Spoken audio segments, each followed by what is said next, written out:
Welcome to another unbagging video from theplayersaid.com. I'm Grant. Today I'm unbagging the newest copy of YAAH magazine from Flying Pig Games. This is issue number 11 and it just came out in April of 2018. I received my copy just a couple days ago in early May. I think it was May the 7th.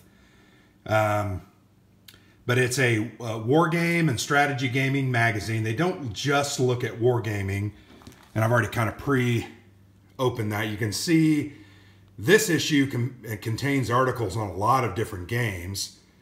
There's the Seventh Continent, Sid Meier's Civilization: A New Dawn, which is the new game of Civilization, Combat Infantry from Columbia Games. We played that at Gen Con last year and really enjoyed it. It also has articles on Fields of Fire from GMT Games, Gloomhaven, Hindenburg's Hour, Silver Bayonet, etc. So this game magazine, Flying Pig does a great job of identifying kind of the hottest games, and they ask people to write about them, and then they explore them in this magazine. The other thing that comes with this gaming magazine is a pack-in war game. This issue's game is Strike for Berlin, designed by the incomparable Brian Train, and it is a look at a Soviet invasion of Germany in 1920, kind of following up the game called Red Horde 1920 from Tiny Battle Publishing that was published last year sometime, also by Brian Train, where the Soviet army comes into Poland just after World War I in the 1920s. So this game is a follow-up. It is assuming that the Soviets do well in Poland, defeat those armies, and then move on towards invading Germany. So it is a what-if game, but it's a game that has a lot of interesting elements. I actually did an interview with Brian Train on Strike for Berlin, I want to say 2 months ago. Very interesting read. So that's why I was interested in this magazine and got a copy. So let's go ahead and open the magazine. Once again, it's a wargaming magazine. Comes in a plastic bag. Only thing I don't like about it, and I'll complain about it, is the size of the bag. The bag's just too small. I wish it was just a little bigger to allow for it to be more easily pulled in and out. But you can see there, nice looking cover. It's a pretty thick magazine, probably somewhere around 70 pages or so. Yeah, about 70 pages. Some of them are advertisements for upcoming games from Flying Pig, Old School Tactical Volume 2 that we reviewed a couple of months ago. Here's one that I'm extremely interested in, Crowbar, the Rangers at Point du Hoc during World War II, designed by one designer that I really enjoy, Herman Luttman. It is a solitaire game looking at the Rangers' attack on Point du Hoc during the Normandy invasion. I don't know much about it other than that. I know that they're trying to get that ready for Kickstarter this year.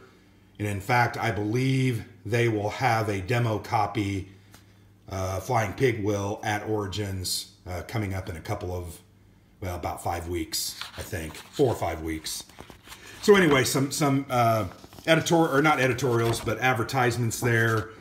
Here's the intro to the magazine. They always start with Zone of Control. It's just a look at different elements. Here's another advertisement for Armageddon War. That was a successful Kickstarter campaign that was funded last year. But here's a look through. One thing I did want to point out, you see that picture there for Gloomhaven? We did not write this article, but that is a picture that we provided Flying Pig. Alexander and I love Gloomhaven.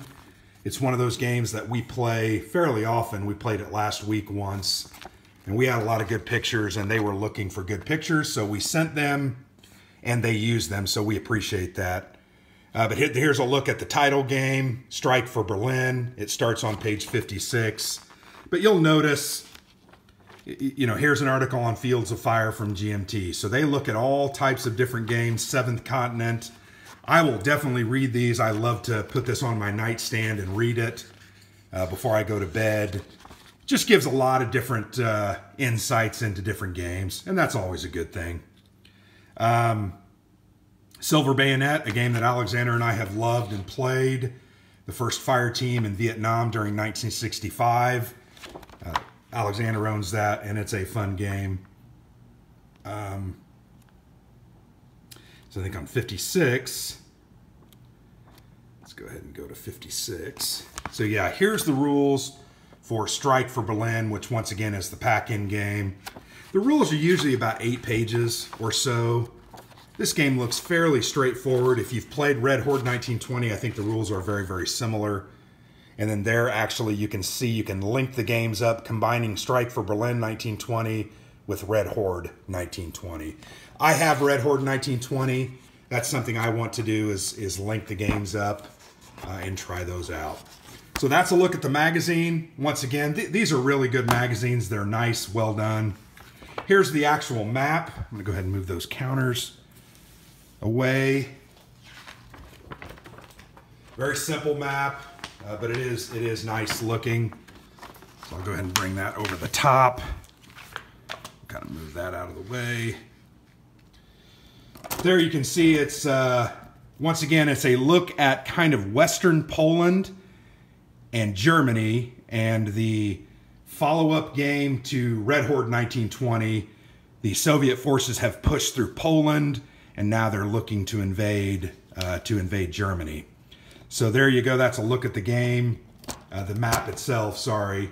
Pretty good looking map. I like the colors. This actually looks very similar to the Red Horde 1920 map, which is good. But it's nice. Nice size hexes, good coloring. Terrains are very clearly identified. So there's not going to be any confusion. It's a nice looking map. Let's go ahead and look at the counters. There are 2 half sheets of counters, so in essence a full sheet. And they're kind of popping out of the sprues, so I'm going to go ahead and try to be careful with them because I don't want to pop them out yet. I'll probably try to clip it this evening. But here's a look at the different counters. There's some German counters on the top. And then you have some Soviet and other, I'm sorry, those are Polish counters. And the other sheet is Soviets. So there, we'll go ahead and move that away. So yeah, there's a look at some of the Red Army. Different administrative counters. You have some revolt. What can happen is you can generate support as the Soviets push in. You can generate support in the areas to kind of get some garrison units going. Fairly simple looking game. Haven't read the rules really because I just got this the other day. But yeah, nice looking game. I think it's going to be fun to play. So anyway, that's a very quick look at issue number 11 of YAAH magazine from Flying Pig Games. Looking forward to clipping this, getting the rules read, and trying to play it with Alexander sometime soon. And we'll do a review of that, so you know our thoughts on the game. So if you enjoyed the video, please like it. You can go ahead and comment on the video as well. Tell us what you don't like, what you did like, and then subscribe to the channel, please.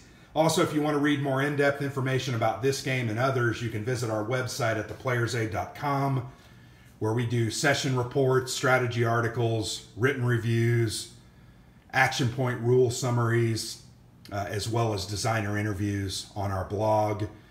So thanks for watching. I've been Grant for The Player's Aid.